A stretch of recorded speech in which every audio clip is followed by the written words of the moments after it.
In terrestrial environments, there can be a difference between the organisms which are active during the day and those which are active at night. The same is true in aquatic environments and in the ocean, as can be seen by diving at night around coral reefs. The fish and the invertebrate species that one observes at night can be different from those which one observes typically during the day.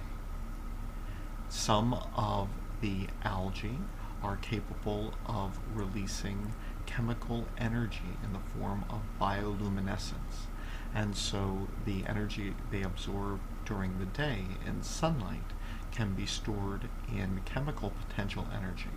And while diving or while passing in a boat, one can observe flashes of light as bioluminescence is released, and these algae may do this for a number of reasons, perhaps to disorient predators.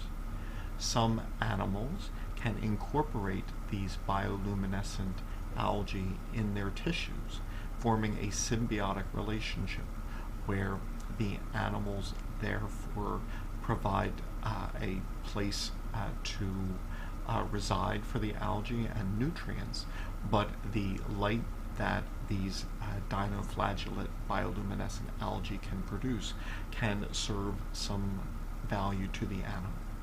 And so therefore diving at night can introduce individuals to a whole new set of organisms not visible during the day.